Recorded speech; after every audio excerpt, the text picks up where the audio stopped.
here joining us today. Thank Ryan and Carlos for the invitation. I think this is something that's very good. Obviously, it's something that me and my brother didn't have growing up in our area. I think these two guys are really taking soccer in the Windsor-Essex area to a different level. But it's something that you guys have to see and take value in the work that they're doing. I'm going to talk a little bit about me, and then I'll pass it on to my brother, and you guys could ask your questions after that. So my name is Mauro Eustáquio. I was born in Portugal, raised in Leamington, Ontario.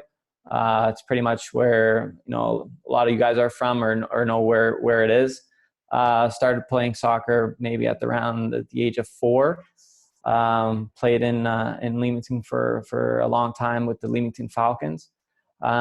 After playing with the Leamington Falcons and obviously House League out there, I moved to FC Nationals in Windsor. Played there for about a year and a half, where we had multiple tournaments, all over Ontario and the Michigan, Detroit area. After that, my parents decided to move to Portugal, where I started playing in Portugal. At the age of 12, I played with Grupo Desportivo Nazarense, which is a local team out here, from about the age of 12 to 17, where I then took the next step to, in a sense, a more professional team, which was their academy, U18, U19, U20s. Their name was União Leiria.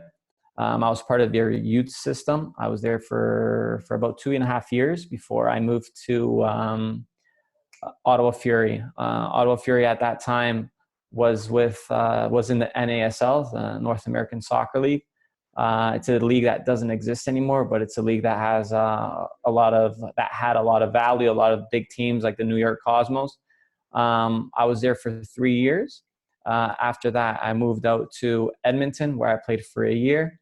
After that, I jumped to Pennsylvania, to Harrisburg in Pennsylvania. I was there for a year. My first year of the USL, the United Soccer League. It's an American league but has Canadian teams. And last year, they started the Canadian Premier League, which is first division in Canada. And I was thankful enough to join the Calvary FC, and where I'm going to remain there this season. That's just a little bit about my soccer path. So I'm going to pass it on to my brother, and we'll get deeper into our career down this conversation. Thank you, Mauro. Hi, everyone. How are you? About my soccer career, my journey, I was born in Canada. I was born in Leamington. I was there for about 7 years when I moved to Portugal with my family. And I used to play in the summer leagues in Canada. And then when I arrived to Portugal, that's where it started getting interesting, because as my brother, I played at Grupo Desportivo Nazarense. I think when I was 14 years old, I moved to União Leiria. I played at the youth system, like my brother as well. We both were there. After that, moved to Torriense. That's a third division team here in Portugal, where I was there for about 3 months. After that, catched a team at the second league called Leixões. And during my path at Leixões, I was called for the youth system of the national team of Portugal, under 21. So I played the Euro qualification at that time. I was just 6 months in Leixões when I moved to Chaves. That's the first division team. So I was in Chaves about 1 year, and that was my first experience as a first division player. And after that, we were kind of eliminated from the Euro qualification, and I moved to Mexico, where I went to play for a big team called Cruz Azul, one of the biggest teams in Mexico. And after that, unfortunately, I got an injury, and I came back, had my first call for the national team of Canada, where I went to a camp in Toronto. And after that camp, I went to another camp. This one was in Florida, in Orlando, and I played my first game there against United States of America. And just after that, I think a couple of months after that, I'm on a loan to Paços de Ferreira, where I'm now. So that's it.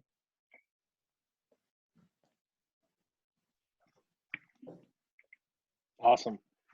Awesome. No, I mean, that's kind of the rundown of the start of, life. I mean, Mauro, Stephen, do you guys want to share some memories of, what it was like living in Windsor area and your times in Leamington? I know you guys were talking about that when we were on the call before with Carlos. Yeah, obviously, growing up in Leamington, Ontario, it's a place that has a lot of Portuguese people, right? And at that time, me and my brother, we were young. My dad was always someone that loved sports, loved soccer, and he, at an early stage, our first birthday present was a soccer ball. So we started kicking the ball pretty early in our lives, and we always managed to, with not only the Portuguese community, but a lot of our Portuguese friends, we always managed to play soccer anywhere we could. I remember me and my brother, I don't know if Carlos was there, but we were part of a dancing folklore, which is the tamar. And we would have, dance practice because it's a traditional dance routine that we have here in Nazaré. And, on our breaks, we'd grab 5 rocks. 2 of them we'd make a net, and the other one was our ball. And we run down, the corridor or whatever, play 5v5, 3v5, 3v3s, whatever it is. And, soccer was always something in our lives. We'd always manage to, at our Plumberg apartments where we used to live, gather around all our friends, try and sort out weekend tournaments, play in the winter, in the summer. It was just, soccer was always something that was in our lives. My brother, I don't think he remembers, I'd say, much about the Canadian side of his kicking a ball, but he'll talk a little bit about that. I remember both of you, Carlos and you, not letting me play soccer with you guys. That I remember for sure. He was too young. He was too young at that time. Too young and too small, right? Yeah. What is the reason for your success?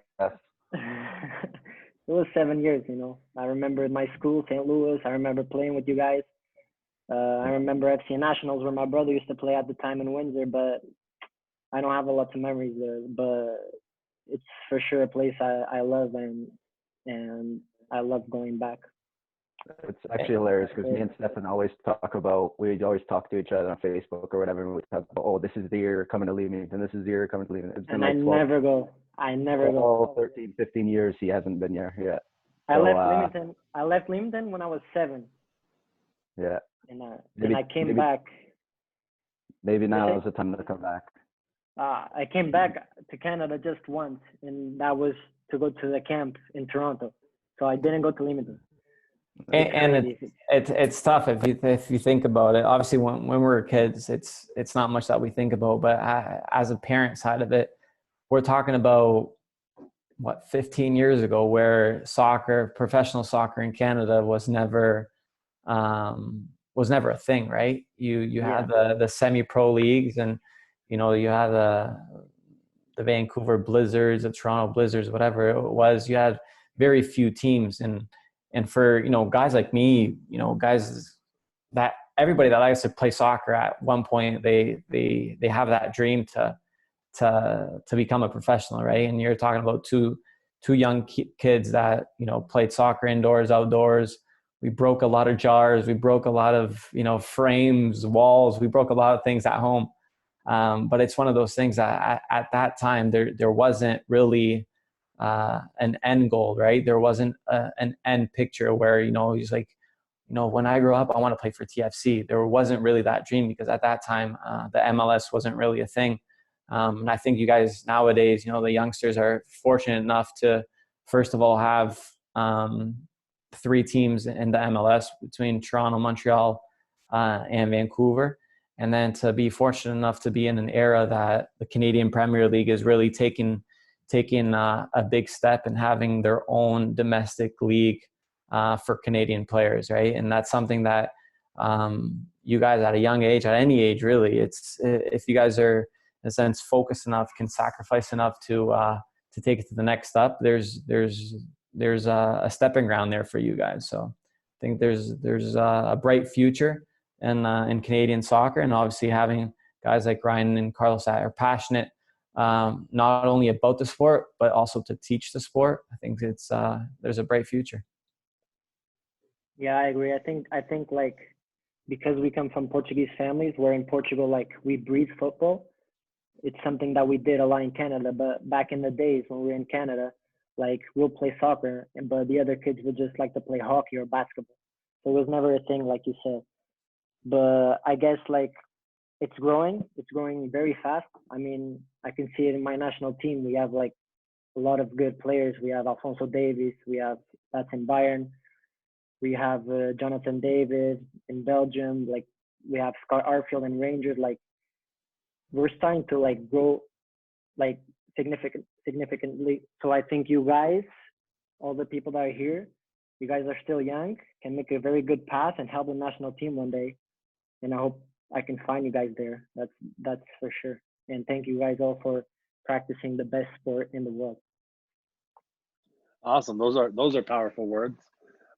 So, you know, going along your path, like you said, and even as brothers, you had different paths. How did your family and friends and kind of coaches help you along? You know, you said you moved from different clubs. Even when you got to Portugal, it was changed. So what kind of experience did you go through? You know, how did your family support you? How did your coaches and your club support you? Steph, you want to start that one? Yeah, I can start that one. I mean, for my parents, it was always like, they love to go with us like everywhere, you know? So like, I'll play on a Saturday, 2 hours from home, they'll go, then they'll sleep at home. And then on Sunday, my brother will play like 4 hours from home, and they'll just go. So I think our parents were like the best parents on that team, because they'll follow us everywhere.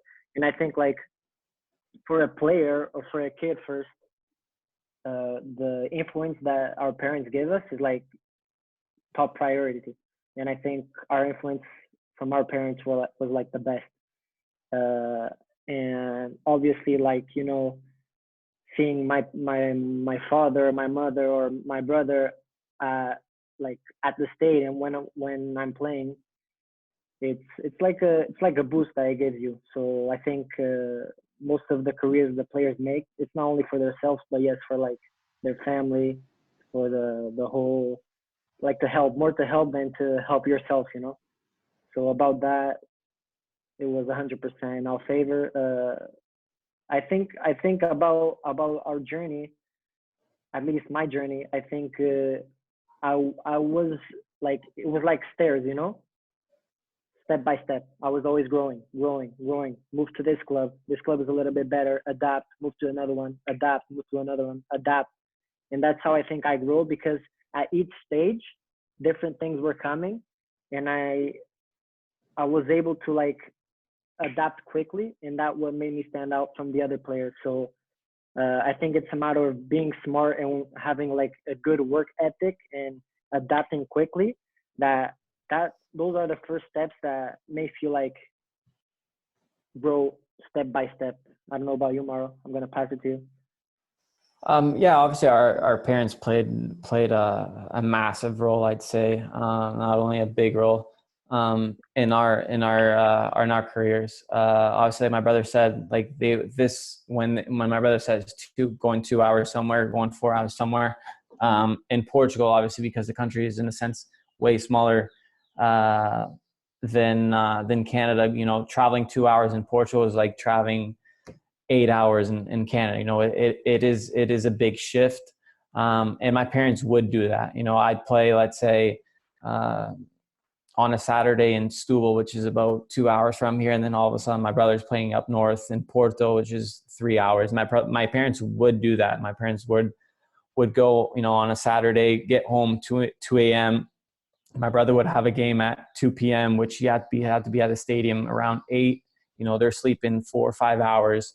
In the sense to not break their kids' legs, right? There, you know, it was our dream to become a professional. And even though, you know, my mom's the first one to say she, in a sense, she doesn't hate the sport, but she hates it because, you know, my mom's dream was always, you know, you guys go to school. My mom was always super, super, super tough with us with school. And, you know, both my brother and I were we are good students, and we know that school is super important. Even now we're taking online courses to to think about what our next step is post soccer. But my mom's biggest, in a sense, thing was school. My dad was always a soccer passionate, and he was always the type of guy that, it's like, if you want soccer, I'll give you soccer, but you got to, in a sense, give your mom her treat, which was school. But my parents would, my parents wouldn't sleep to take, both my brother and I to training, to games, to whatever it is. And even I remember my mom would, in Canada, and it's funny now, but at that time I was, angry. I was fuming. I was annoyed because my mom used to work at a fishing factory. So she used to cut fish, from, let's say, 6 a.m. to 3 a.m. To 3 p.m. And I would have training practices in Windsor. And she said sometimes, she would come off later or whatever it is, and she didn't have the time to, go home, shower, have a meal, take me to training, and then, we have a normal training session. So what would happen was, I'd get off school, go to my grandma's. Both my brother and I would try to do our homework or play around, rest, whatever it is. My mom, right after she came out of work, smelling like fish, and whoever's Portuguese in this knows what the fish factory smell is. She would get into our car, and we'd, bullet to Windsor. All of a sudden she'd drop us off. She's all there, with her dirty clothes smelling. And I'm just like, now it's funny. And you actually give, the true value to how important parents are, not only in sports, but in our life in general. Yeah. And it's really one of those things that you look back and it's like, you're not only doing, you're not only sacrificing during your whole journey, when you become, in a sense, an adult. You're not only doing it for you and for your family, but you're also doing it big time for your parents that obviously sacrifice so much for you growing up that you don't even give the value that it's deserved at that time. Yeah, I remember there was just like this example where I finished my 12th grade, right? So, or you go into college or university or whatever, or you like continue soccer. So like in my head, I was at the 3rd division back days, and I was like, I'm going to school. I'm dropping this. I remember talking to Stephen. Sorry, Stephen. I remember talking to Stephen about Stephen possibly coming to the University of Windsor and playing for the Lancer soccer team. Yeah. So that was it. Yeah, that was on that summer. So I'm like, I'm going to school. I'm gonna drop like soccer. I don't care. And like, our parents are like the first persons that were like, you should go to school. But my father was like the opposite. He was just like, try one more year. He's like, do whatever you think is right. Yeah. And then he's like, try one more year. Try one more year. So like, your parents like saying that for you to try one more year on soccer and like putting on hold school, that's like, it's a good sign that they trust you and they know that you have value. So that was a big boost for me, and hopefully it worked out. And remember, it's just a quick little story that we, in a sense, again, laugh about it now. My brother, this was I think it was your first junior year. So it's what we call junior year, which is about U18. My brother had played U17 men's league. That's where I was before I went to Ottawa, and he had played 6 months there. And all of a sudden our season stopped. I moved to Ottawa to play for the Fury. And my brother was kind of he was rocking on the boat. He was trying to figure out if he takes the next step into school, what team, if he wants to play soccer, is he going to, in a sense, give it all into soccer, if he's going to go into a good team and try to break out, if he's going to go into a lower team, but he knows he's going to play. So there was just a million ideas in our heads. And one thing that our family has is like, when it's someone's problem, is that it's everybody's problem. So it's like, we really conversate about everything that's going on. And my brother at that time, he's like, okay, so at this moment I have 3 teams. I don't know which one to go on to. And my mom's just like, you know what? Like, why soccer? Like, go to school. Well, we'll find a school, you know, take that course, you know, it's just easier. And then me and my dad were trying to think, we're like, you know, you got, at that time it was Torriense, Académica, and Feirense. And this is like one up north, one about an hour away from us, which is central, and then another one down south. And we're just thinking to ourselves, like, at the same time, we're thinking, okay, you could go train here, you could do this, you could do that. But we're also thinking, okay, in Portugal, it's expensive to travel back and forth. It's normally everything's on the weekend. So you got to normally think, okay, which team plays on a Saturday morning, Saturday afternoon, or Sunday morning. So while we're doing all this, my dad just, you know, takes the foot. She's like, hey, try and go to all of them. And my mom's just looking at him, fuming already. She's already pissed off. Who's going to be driving? He doesn't have his license. Who's going to be driving? My dad's like, don't worry, we'll sort it out. And then I go to Canada. I leave them three all behind. And my brother gets a call, I think it was like on a Thursday, from all the clubs. Okay, so we have a game on this day, this day, this day. And it was Saturday. I think it was like Saturday 10 a.m., then Saturday 5 p.m., and then it was like a Sunday noon. And my brother's like, I'll be there. He said, I'll be there to all of them.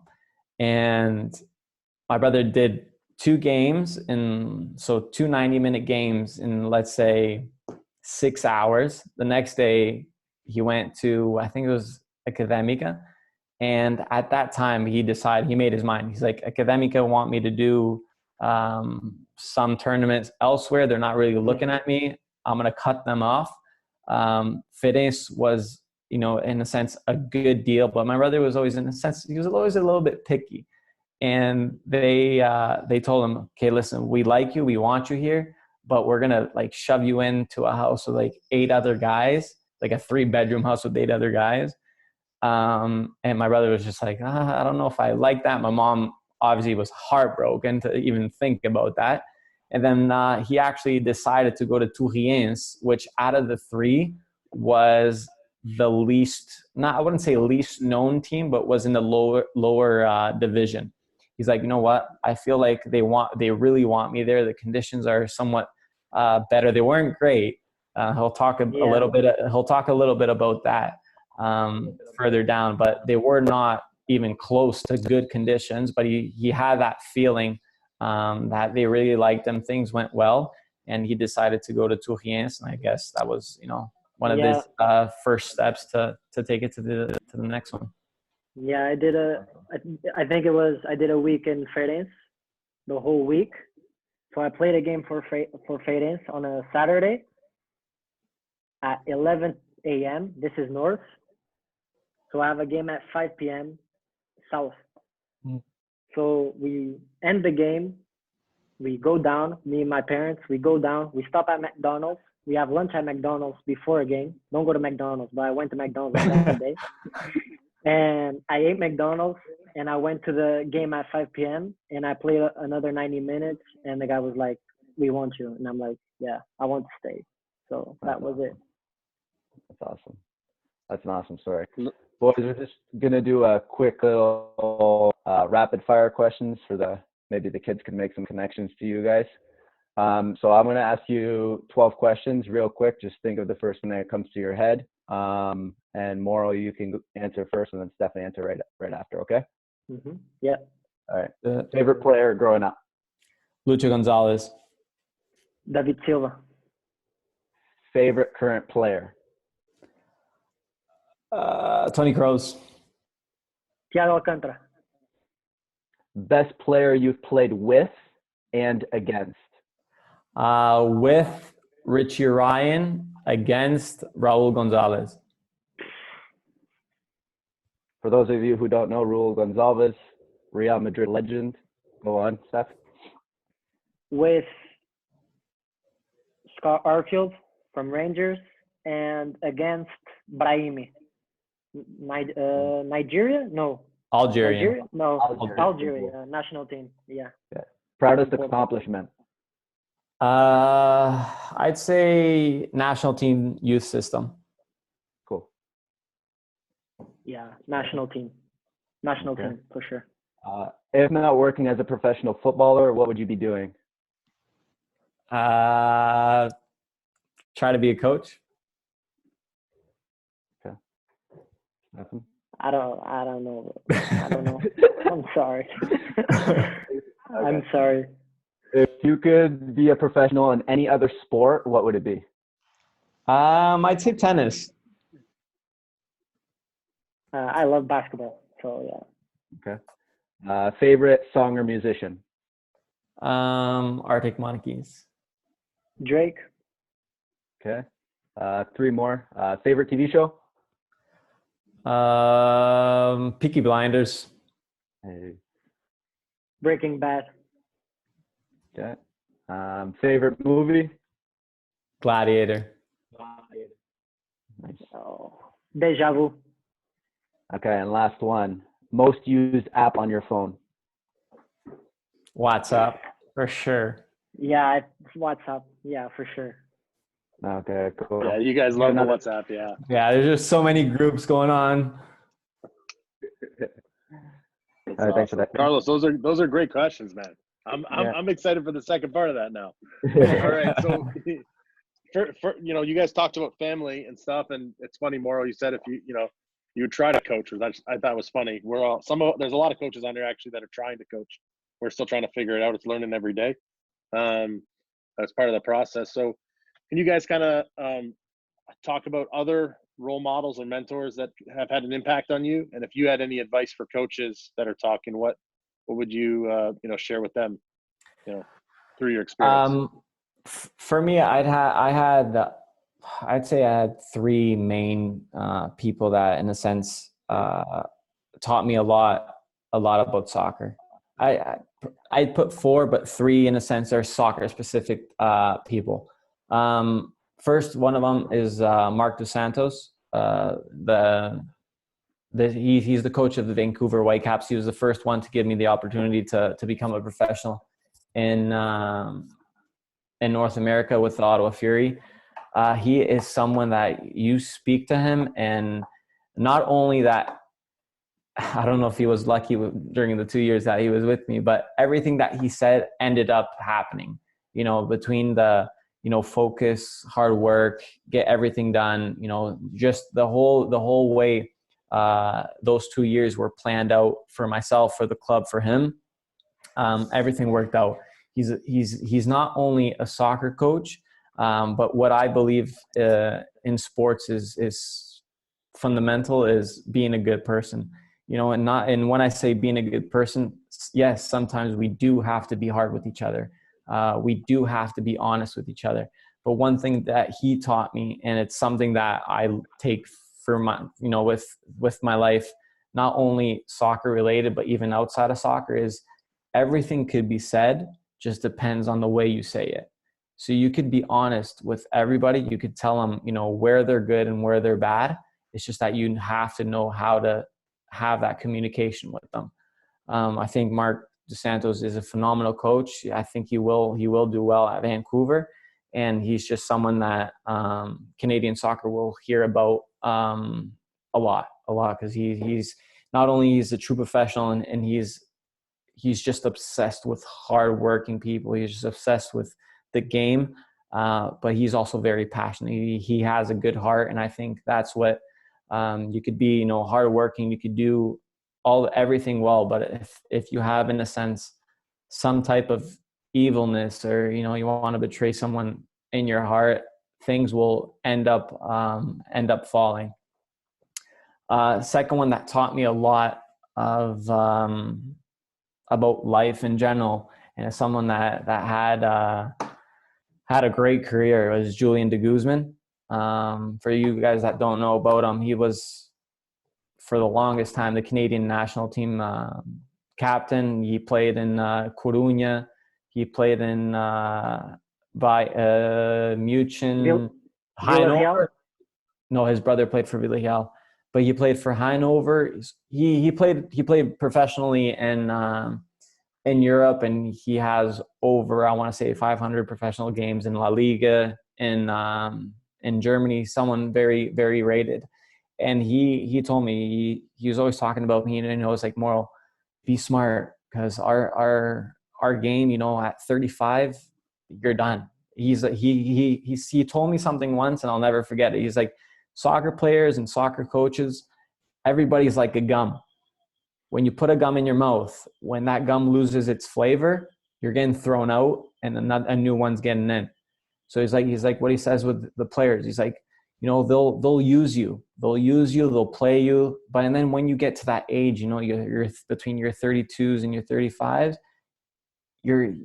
it's just a human body, right? You can't produce as much as you can at a younger age, so you get thrown out. And he always said, think out of soccer. And he was always someone that, you know, he taught me about investments. He spoke to me a lot about where he has his money, what he did to his money. And I think that's very important. And that's where I think the school side of it comes into, because unfortunately or fortunately, the world and the life we live in is not only about soccer. There's so much more involved in it. Even when you get to a professional status, you realize that once that the clubs are not just, you know, the fans and the players. There's just so much between sponsors, and there's just so much money involved that the business side of things is very interesting. And as a human being, you have that business side that, you know, you have to take care of, because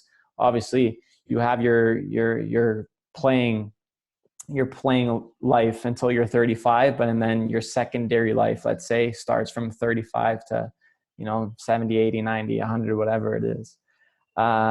Those are two main guys. The third one is Martin Nash, Steve Nash's brother. He's someone that actually was he was the assistant coach with Mark Dos Santos, and he's been with me ever since. Basically coached me 3 years as an assistant in Ottawa, is now with me at Calgary. And he's someone, again, he had a great career, played for the national team, captained the national team, won the Gold Cup with the national team. That's, I think we only won once ever. He was part of that team. I believe he was one of the captains. Martin Nash is, again, he's one of those people that he'll tell you what he feels, but he'll know how to do it. You won't find anyone more honest with him. You won't find anyone with the biggest heart as him, and he's just a great guy. And then obviously having a role model like my father at home is very important, you know. And I'll keep it short. Obviously, my dad has followed both my brother and I during our journey. But one thing my dad told me and told my brother at a young age is to be in professional sports, in soccer in this case.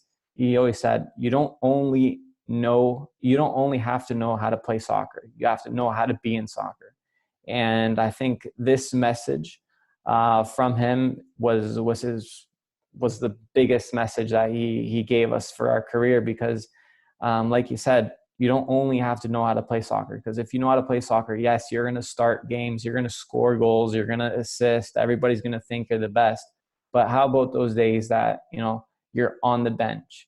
How do you react with your teammates, to your coach? Are you going to have, in a sense, a slower week, a crappier week at training? Are you not going to get up in the morning and have that motivation to train? So it's not only knowing about the sport, it's knowing how to act in the sport. And I think those four people were essential in my career. Wow. Yeah, about me. Okay, Steph, top that. About me, I think for persons. So I think Rui Jorge, an ex-international national team player. So I'm with him on the youth system, under 21 of Portugal. And, you know, this guy doesn't say one good thing about me in training. So, like, I'm training, and he always, like, do this, do that, do this properly, don't do that. And I'm like, when is this guy going to say something nice about me? So when the qualification ends, the coach that was on Cruz Azul called him after everything, and, like, he was the guy that told that coach, go get Stephen, because he's a good player. So I think, like, he was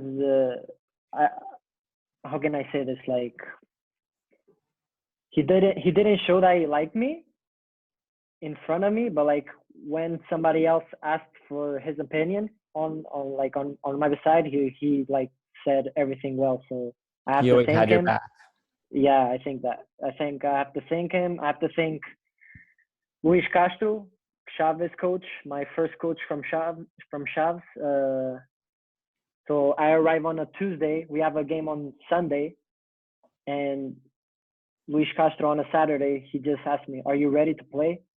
And I'm like, "What you mean? I just arrived like 3 days ago. How am I ready to play?" And he's like, "I don't care. You're gonna play."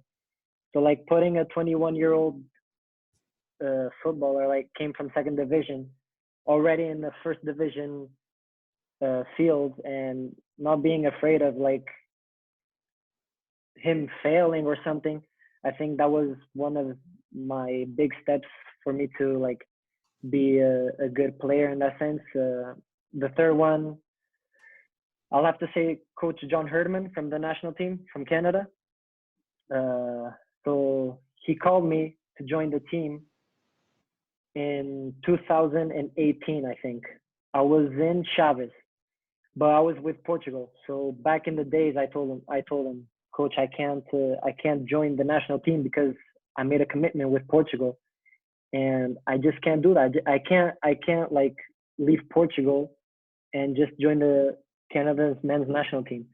And he was like, he never did me pressure or something. He was just like, no problem, I understand, but when everything ends, come join us. And that was it. Like after everything ended, like a year after, he could be a coach that said like, no, you didn't want to, now we don't want you.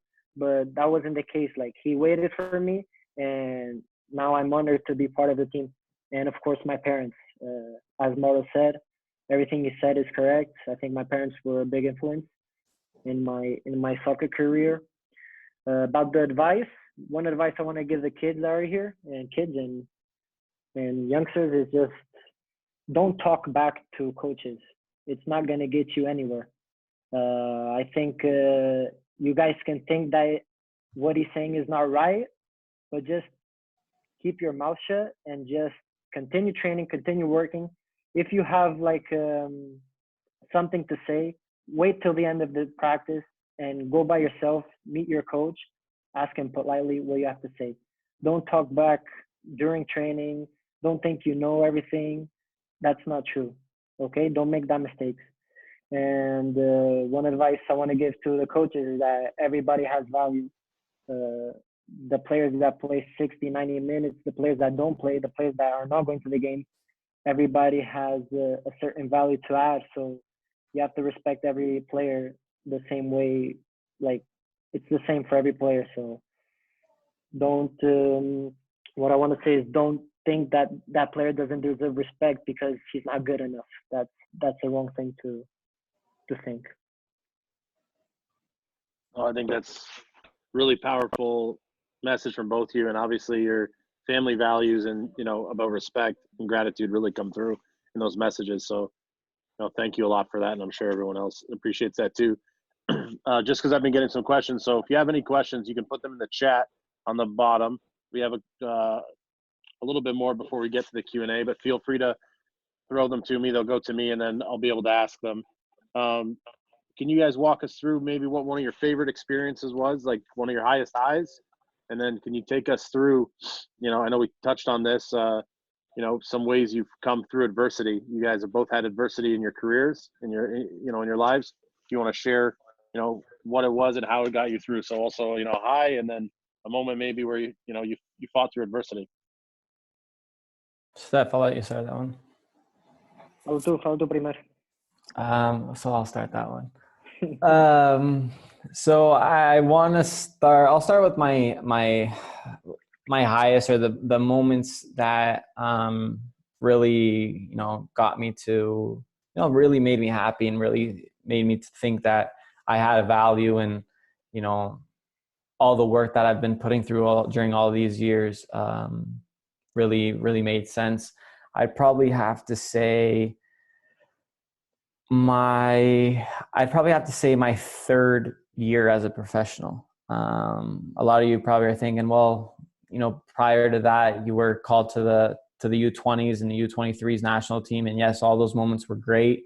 Getting the opportunity to play against a team like Mexico, hearing your national anthem, all those type of things are very emotional and are something that really makes you proud of. I'd say my third professional year, where my first 2 years were all gains. My first year, I'd say I played maybe around, out of 30 games, I must have started 10 and played 17.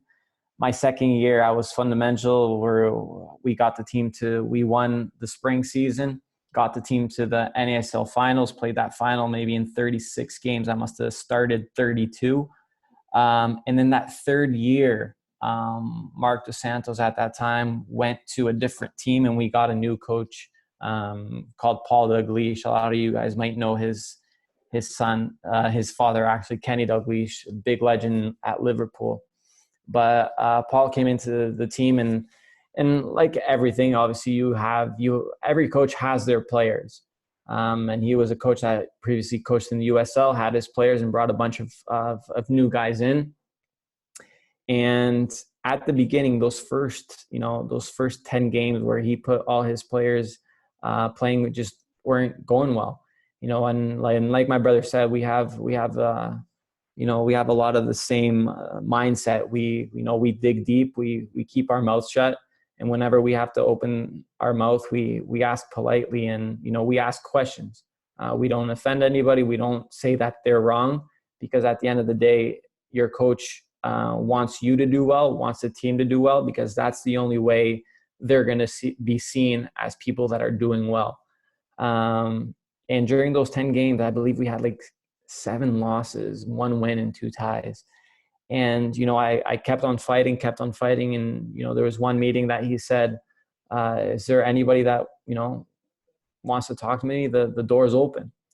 And, fair enough, after that training session, after that meeting, I went into his locker room and I asked him, I was like, listen, I don't want to ask you. And then this is something that Mark Dos Santos taught me. He's like, I don't want to ask you why I'm not playing.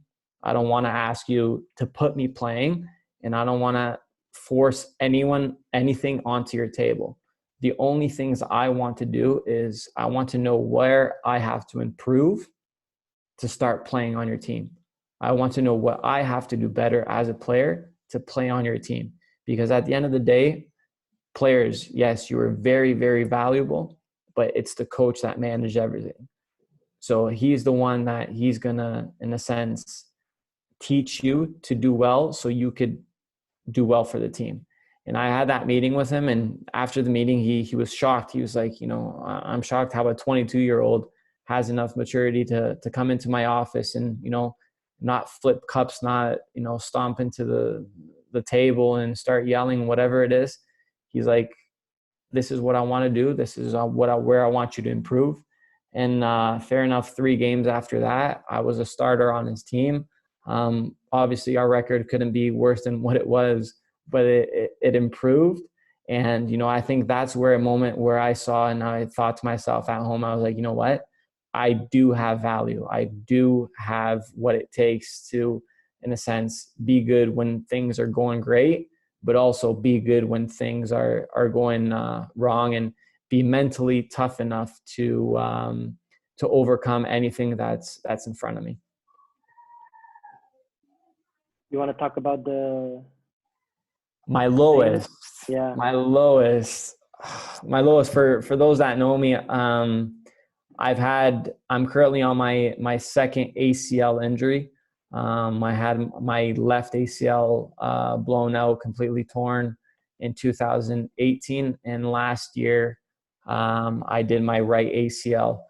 I say those are my 2 lowest moments, but again, it's all about a mindset. And we were 4 of us, Ryan, Carlos, my brother, and I, we were talking previous about this, and it's all about a mindset. It's like, I'm having so much fun with these 2 recoveries that, if I was the type of guy that, I blow my ACL, which is, for you that don't know, it's one of the worst injuries you guys could have for a soccer player. And it takes anything between 6 to 11 months to recover. So that's basically a season. And you think about it, I'm on my second one, so I'm pretty much missed 2 full seasons because of my injuries.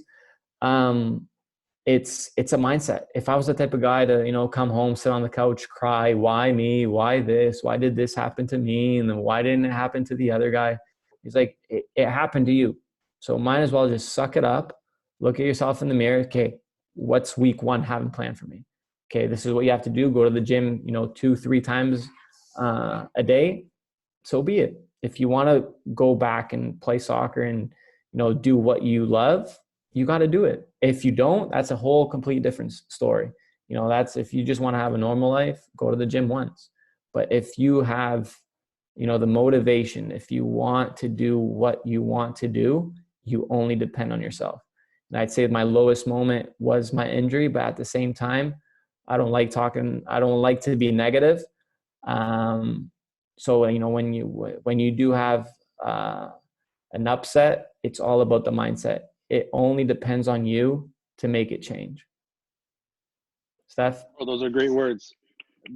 Just before Steph starts, I do want to say, Mauro's literally the only person who's, athlete I've talked to at any level who's told me they've enjoyed the therapy coming back from their injury. And I think, like, phrasing it like that, I think is an amazing way to put it, because I'll go into a little bit more specifically. He was saying how he was comparing his recoveries to that. This time he wants to be able to jump higher off this leg at this time, or bound quicker off this leg, or have more flexibility.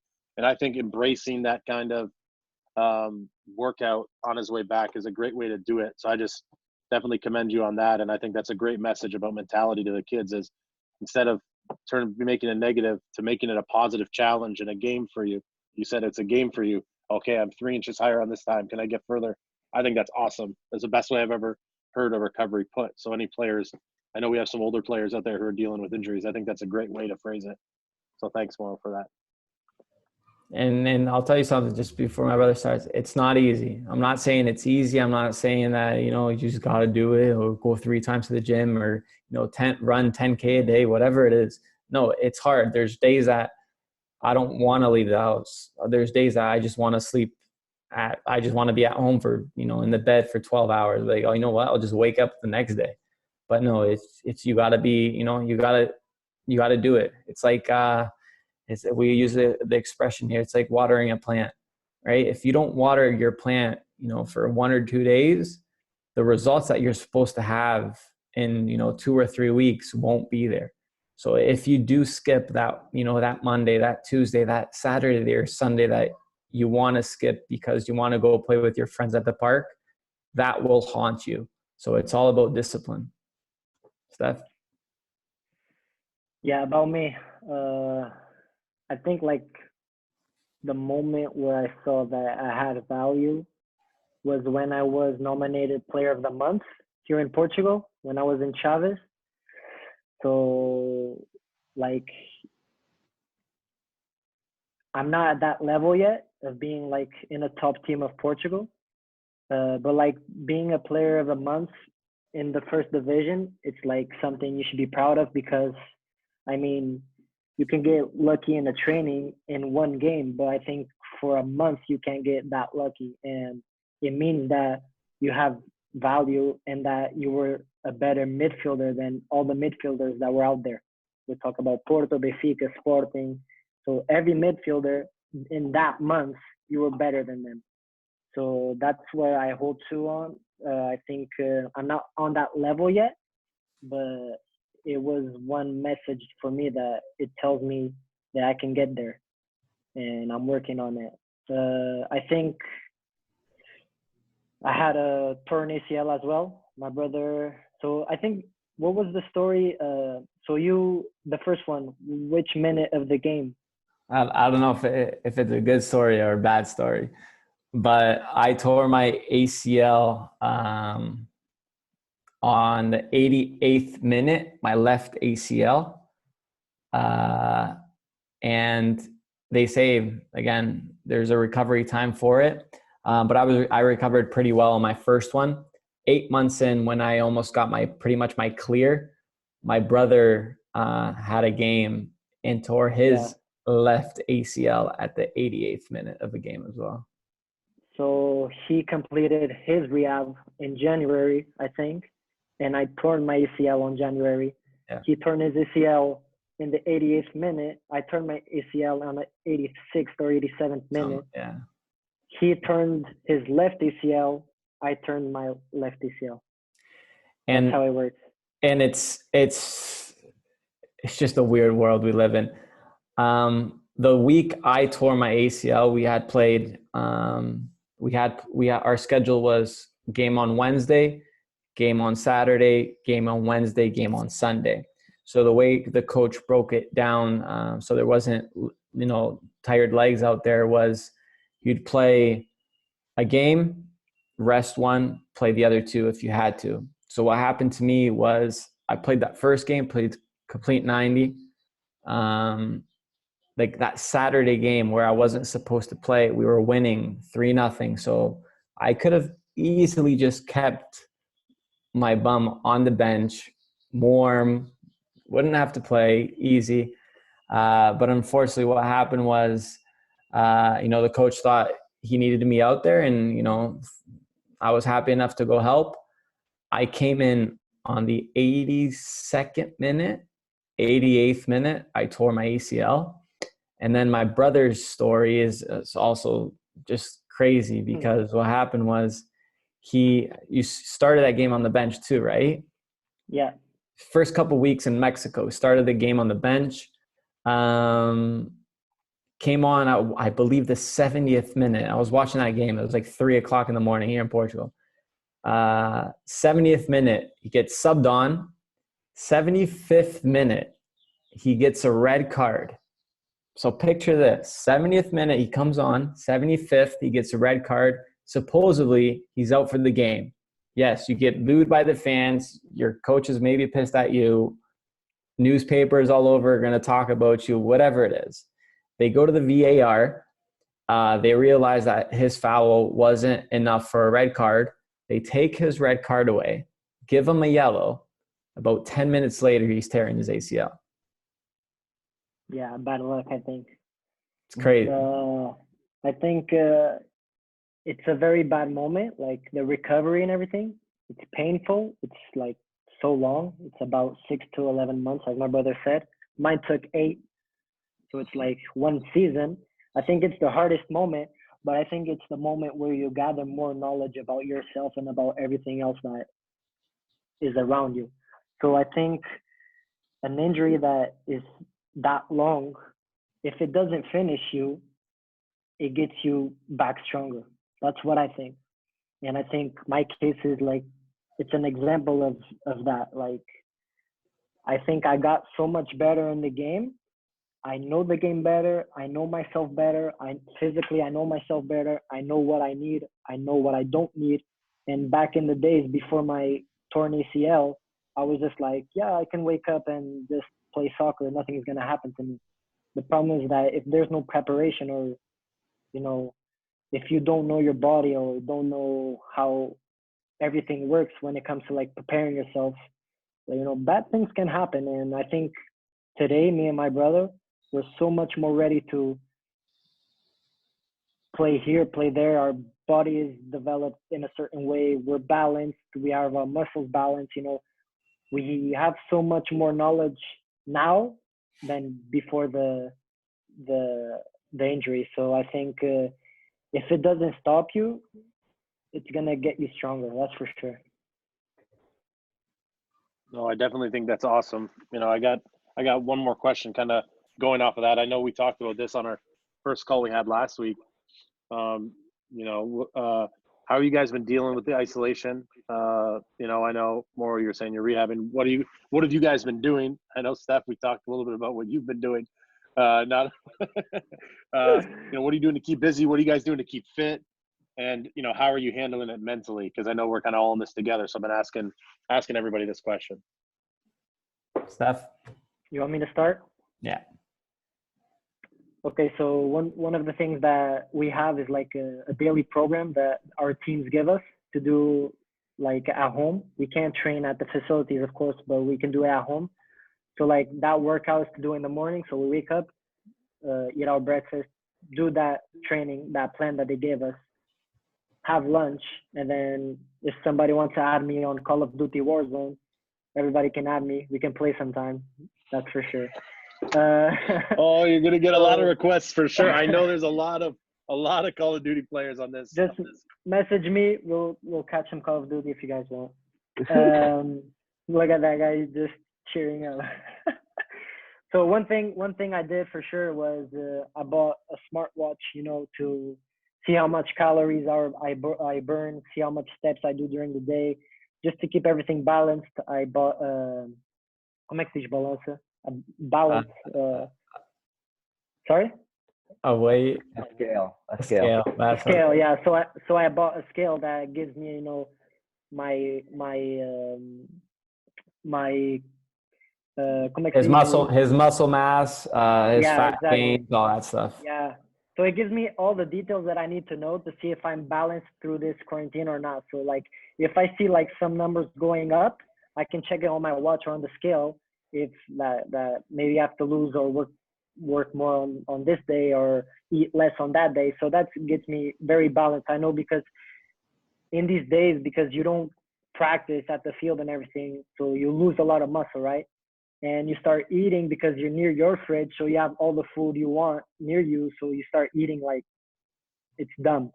So one thing I did was buy this smartwatch and buy a scale so I can like study how my body goes day by day, see what it's missing, see what's not missing, just to be on a certain, you know, level to when I get back to performance, I'll be totally fit. Mauro? For me, it's a little bit more challenging. Obviously, I'm at a stage where I'm 5 months into my second ACL rehab. So I'm at a stage where I need to be, in a sense, on the field. I need to be kicking the ball. I need to be jumping. I need to be, in a sense, cutting right, cutting left, going backwards, whatever it is. I need to, in a sense, more field action. So what I did, obviously, with the gyms all being closed and all the, you know, public fields being closed, what I did is I, in a sense, gathered a bunch of material that I had during my soccer years, and I created a mini gym in my garage. I got a little spinning bike. So what my days look like, and I also I'll go and I'll rent a facility off one of my buddies that he has, where I go by myself because he has his own little turf, and I'll train there by myself. Obviously, I continue to think it's super important to maintain ourselves alone, obviously just to our family. So I wouldn't put anybody in danger by renting out a place where, you know, I could, you know, put others in danger. So if I didn't go there by myself, I definitely wouldn't go there. There's a lot of beaches in Portugal where I do my where I do my runs. But what my days look like is, you know, I'll wake up early in the morning, make my breakfast, go into my garage / gym, and I'll normally do, you know, about 30 minutes of a spinning class. It's something that I really like because, you know, it gets you, you know, up hills, down hills. You train your cardio, your sprinting, gets you the range of motion that your knees need. So I do about half an hour of that. Do a little leg session. After that, go have some lunch, get my protein in, rest around 4 or 5. Go for another, let's say 4 or 5K run, go for another spinning class, get into the gym, do another workout, go home, rest. I'll meet my brother somewhere around 8:39, Call of Duty. Call of Duty. I bought myself a PlayStation as well, so we keep connected there too. But yeah, I think it's essential for us not to stop, because it's super important to, in a sense, if we have our dreams, to keep on fighting to them. And it's not because a very dangerous virus is out there that we're gonna stop believing and, you know, stop doing what we have to do. The one thing I recommend is, obviously, do what you have to do. Try and be as active as you can, but stay safe. Do it, do it in your garage, your basement, your room, whatever it is. Stay active. Don't look at this virus like an excuse, which is what a lot of people do. It's an excuse to not do nothing, to lay down, be on the couch, watch TV shows. And again, I'm going to praise these guys again because they're doing a great job. Ryan and Carlos, getting you guys together, getting us together, talking about the sport we love, giving our little bit of advice and knowledge out there. I think soccer is not only a physical sport, but it's also a mental sport. And to have the opportunity to, come here with you guys and talk a little bit about it is being proactive. And I think you guys could do that not only with these Zoom meetings, but also, reading about a book, looking at a YouTube video about your favorite players or whatever it is, training against the wall. Sorry to your parents, but training against the wall, your right foot, your left foot, maybe breaking a couple jars, whatever it is, but it's got to be done. Don't get lazy. Stay active. And Okay, sorry, so I just want to say sorry about my English. It's been a long time that I have not been in Canada, so I lost a lot of it. So sometimes there's some words that it doesn't come in, so I'm so sorry. It's good. It's good, man. You're doing good. I'm sorry. Yeah, boys, I just want to follow up with these rapid fire questions, and then I just want to touch on one thing that I want to speak to the coaches and the players in here specifically, just some connections I want to make, and then I think Ryan wants to finish off with 3 or 4 more questions. So you want to go Stephen first, Mauro second? Will do. Let's go. Okay. Prefer the 6 or the 8 positionally on the field? 6. 6. Twitter or Instagram? I only have Instagram, so Instagram. Twitter.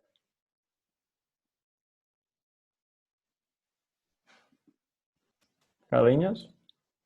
Carlinhos? Twitter or Instagram? Okay, sorry about that. Snapchat or TikTok? I don't have none of them, but Snapchat. Yeah, I'd say Snapchat. Best follower on your Instagram? João Félix, Athletic Madrid. Ooh. Best follower on my Instagram. I'd probably have to say Ricardo Guy, also a very close friend. Awesome. Fortnite or Call of Duty? Obviously, Call of Duty. Call of Duty. PS4 or Xbox? PS4. PS4. Adidas or Nike? Nike. Adidas. Nike. Adidas. Favorite food? It's a typical food here in Portugal, Cozida Portuguese. I'll go for another typical one, carne alentejana. No one understood what you guys just said. You guys should have picked steak. Pasta, It's a lot of meat and potatoes. And if you guys try it, you guys will like it. Okay. Favorite fast food? Burger King. Subway. One word to describe Messi. Alien. Phenomenal. One word to describe Ronaldo. Best in the world. Animal. It's not a word. It's not one word, but it doesn't matter. Okay. Stephen, describe your brother's footballing ability in one word.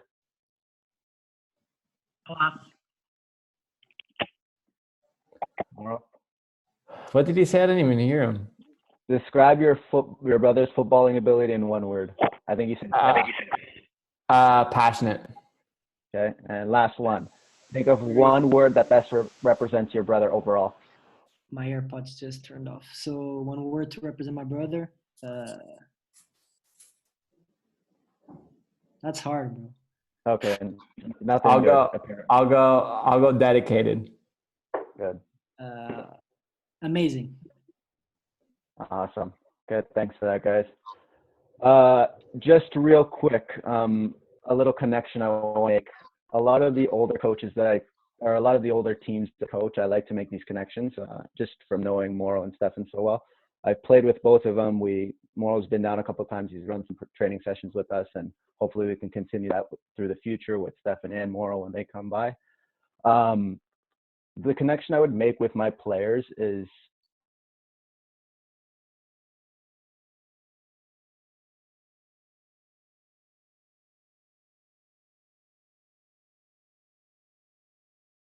I could do everything Stephen could do, but there's a big difference between technique and skill. So I can do all the technical things that Mauro and Stephen could do. However, it requires skill to be able to do it at pace, do it in the game situation. So I think that's what makes them, like these two players, play at the next level, because I could do all these things technically, but I can't even imagine having to do it at the speed and level that they're doing at in the Portuguese league. So if you watch Mauro and Stephen play, if you go watch their highlights, they're always checking their shoulders, they're always scanning, and they do these specific things, these techniques, under pressure.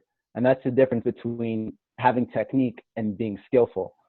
So I think it's super important that as a player, you get super good with your technique, but you also need to be able to implement that while you play, with game situation, with game awareness, with all these specific things.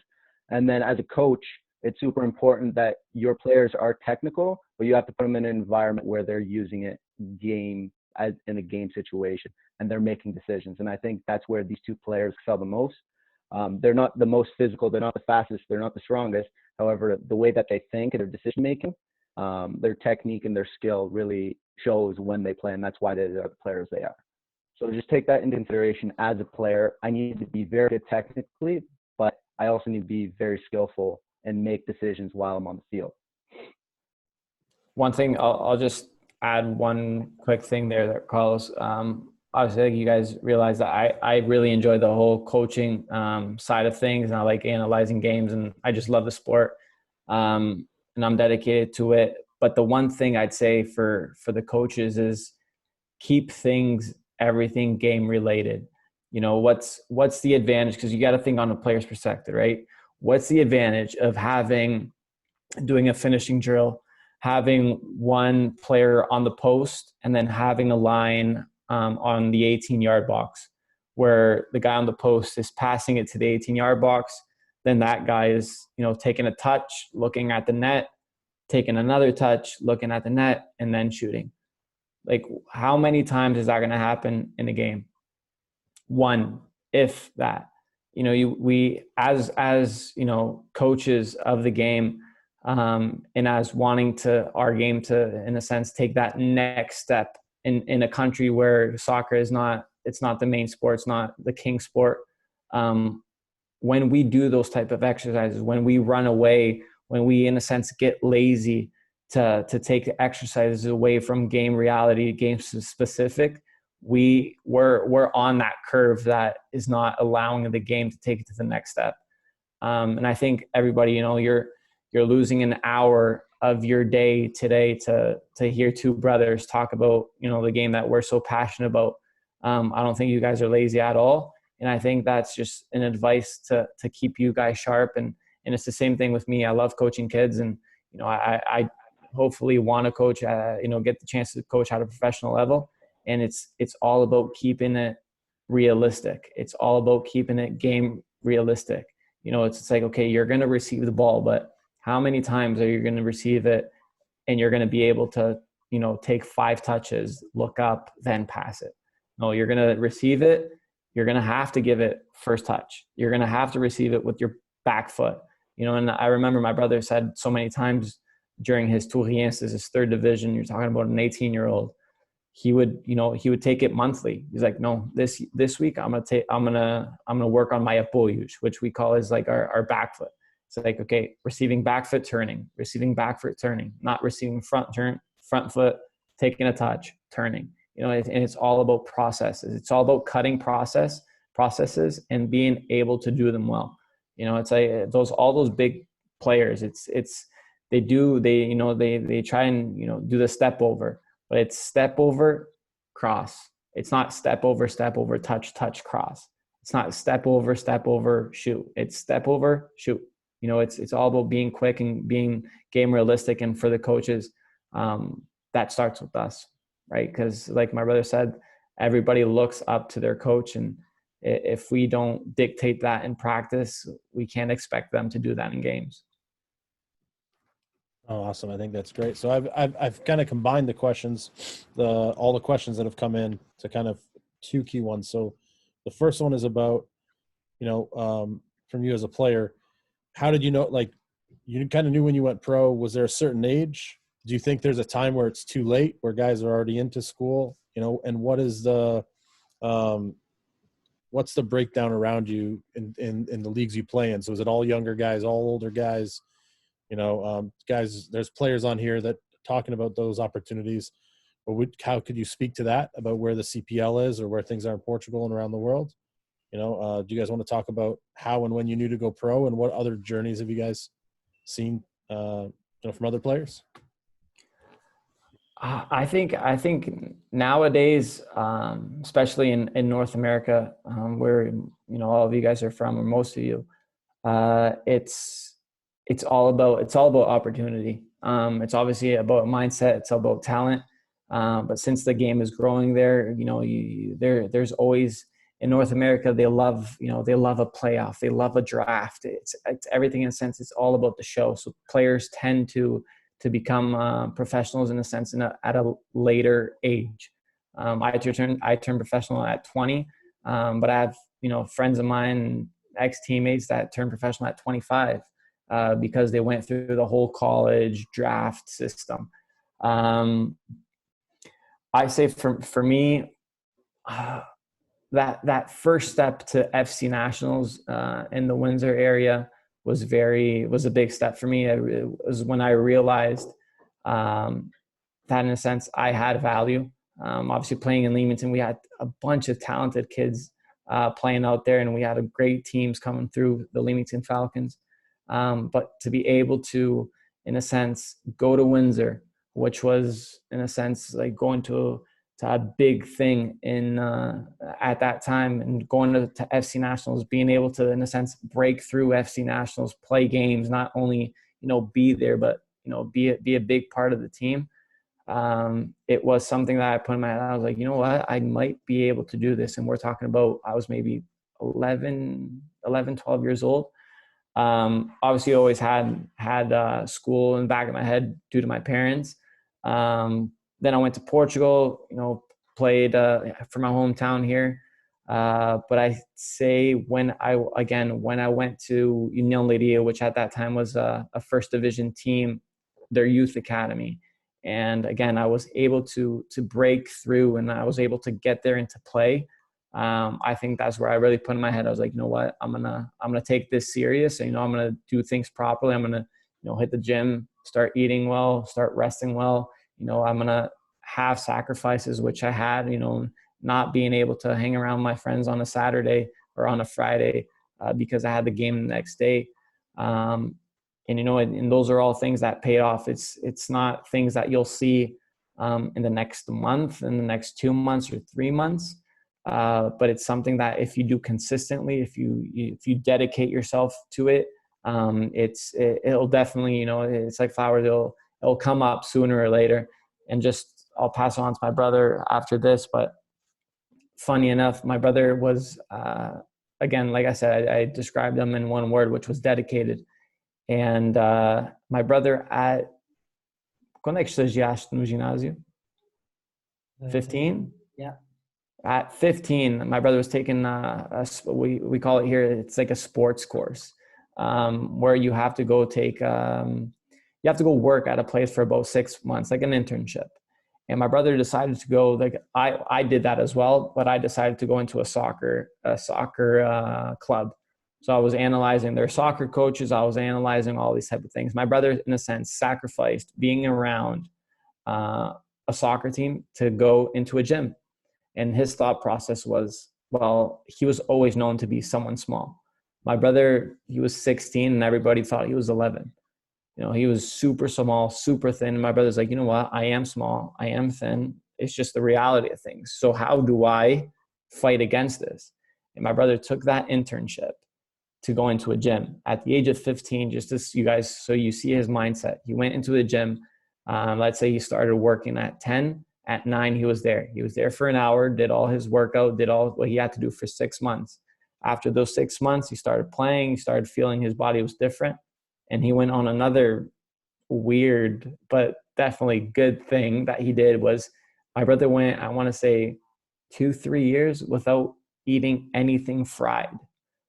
And you're talking about someone that, like he said previously, he would, between games, unfortunately, because of the situation that it was, but he went to McDonald's for a pregame meal. You know, my brother went 2 years without eating anything fried. Like, it was the most annoyingest thing at home because my mom would have to do 2 meals. It would be like a salad and beefs for my brother, you know, chicken, whatever it is. But it's just so you guys can see the sacrifice and dedication that it takes at a young age for it to, you know, come up. And you're talking about someone that's 15, 16 years old that only, in a sense, picked up what he planted 3-4 years later. So you can't expect to see changes in a week, in 2 weeks, in 3 months, in 4 months. You know, it's something that it's a process. And it's a little bit cliche when people say trust the process. But if you're dedicated, sacrificed, and disciplined, I think discipline is a massive word in anything you want to do in life. If you're disciplined, I think it's worth it. Awesome. I'm going to throw this question now, Steph, to you. I'm going to throw another question out at you because I think we heard this from Mauro. So, what you talked a little bit, about all the coaches you had. What leadership style worked for you? You said you had different coaches. You had a different experience with the 21s in Portugal. What leadership style worked the best for you, or how did you adapt under them? That was one of the questions because you've adapted under a lot of different coaches and different systems. I think that a team can have success if, like, the players are willing to die for their coaches, right? So this is what I think. I think, like, if the coaches can captivate the players to, like, do a good job and be all at the same team going on a specific direction, I think that's the closest way to win. And it's not about like, oh, for us to get better, we have to train 2 to 3 times a day for 7 days a week, the whole month, the whole year. No, I don't believe in that. I believe, like, there should be a balance. And I think how to captivate those players is the smartest coach that can give that balance to the players and say, tomorrow there's no training, spend time with your family. Okay, we'll be back on Tuesday. And the players will be like, in a certain sense, this is what I needed. He reads my mind.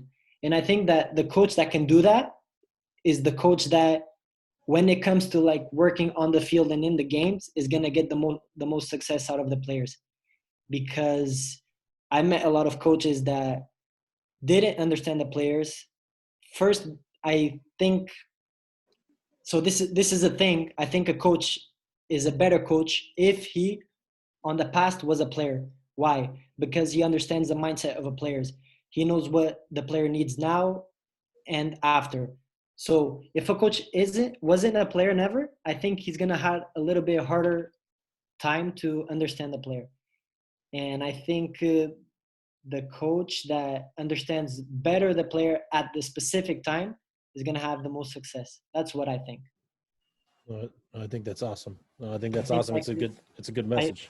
Sorry, I can ask Carlos if he doesn't mind to step up. I mean, it's hard to, like, give a team a training after a loss and say, you guys lost, so tomorrow there's training. I don't care if you guys had a day off or not. I think it's better for me, give that day off, let them rest, let them be with their families, let them do what they have to do. And on Tuesday, be back with their mindset, like, 100% available. What do you got to say about that? No, I agree completely. It's just in the mind of a coach, you need to have that holistic view that at the end of the day, your players are humans. And you need to have that psychological approach that at the end of the day, it is about winning, but it's also about striving toward a bigger picture, and reacting when things aren't going well is not the right approach. And if you are a coach, psychologically, it's difficult, but if you're a good how do I say this? Overall, you're just decent with your tactics. You're decent with your personal ability, like just knowing the players and knowing that. What was his name? Jesse Marsh.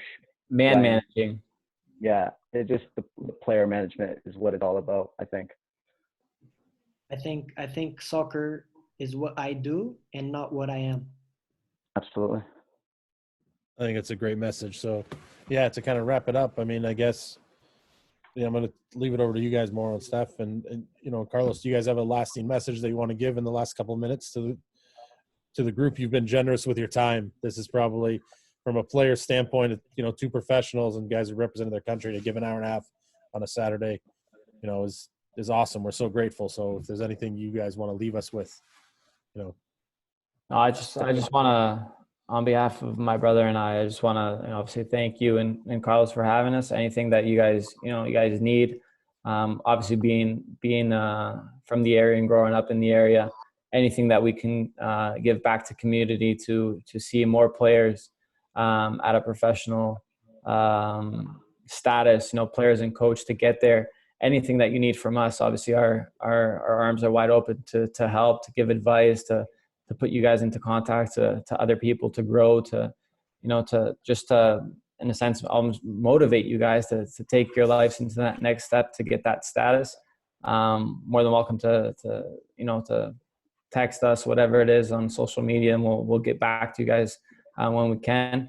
On a coaching perspective, for the coaches that are out there, the young players that want to be coaches, for the coaches that are already coaches, it's all about a process, right? It all takes time.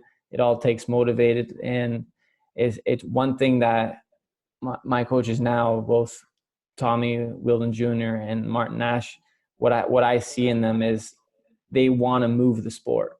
They want to take the Canadian sport to that next level. And I think you guys as coaches, I kind of blame parents at times that they think soccer in a sense is a babysitter where they just drop them off and I'll see you in an hour and a half. I think that's when, in a sense, they're at fault, but that's when us as coaches, we could take advantage of that. We could say, okay, we're going to use your kids and we're going to make their dreams come true. We're going to take the sport to the next level. As a coach, do what you can do to make these kids smile, because if they're not smiling, they're not learning, they're not enjoying it, and that's just going to make your life harder.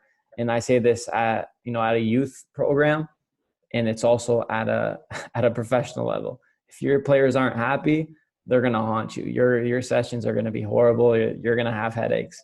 So as long as you put a smile on their face, I can guarantee you that you'll have everything from the players. On a player's perspective, like my brother said, listen to your coaches, enjoy what you're doing, and be able to, in a sense, take criticism. Obviously, the coaches lose hours not only being there, because the coaches, they just don't show up and make up a session on the spot. There's a lot of planning to it. These guys sometimes lose sleep after a loss. They lose sleep after trying to make a session, and it takes a lot of energy out of your coaches. So listen to them, respect them. If you have questions, ask them. Like I said, everything could be said. Just depends on how you say it, and have fun, enjoy it, be responsible, take those sacrifices, because at the end, if it's something that you truly want, and this is where it becomes, everybody's a little bit different, but if being a soccer player is something that you truly want, believe in it, believe in yourself, and trust me that those sacrifices that you'll see now, at the age of 10, 11, 12, whatever it is, you'll see them further down, that it was all compensated. I'll make my words yours. The only thing I want to say is if anybody wants to ask a question or something, you just go to my Instagram and write me a message. I'll try to respond to everybody. And yeah, that's it. I think that sums up you two in a nutshell. You guys have been so gracious to the community, and the fact that you've been willing to give your time is amazing. I think it speaks a lot to your family values and your parents and the way they raised you. And, you know, those days where the car smelled like fish, Mauro, I think, you know, like you said, many of the Portuguese families can relate on here.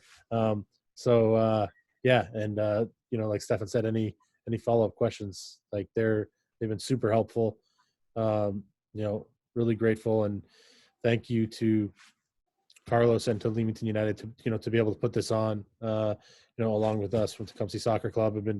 We helped everybody from Windsor to London. We know we had a lot of players and coaches on here today, and people who signed up also to get the recording. So, you know, we really appreciate it. And, you know, Carlos, I'll give you the final word, but I just want to say thank you so much, man. Really appreciate it as a brother, you know, setting this up and everything you do for the community. So, you know, thank you. And thanks, Mauro and Stephen. Carlos, last word. Everything's been said. Boys, really appreciate it. And hopefully we can do this again sometime soon. Good luck with everything you guys got to do, and enjoy the war zone. Thank you, everybody. Yeah, exactly. Remember to stay safe. All right. See you guys. Bye. Bye.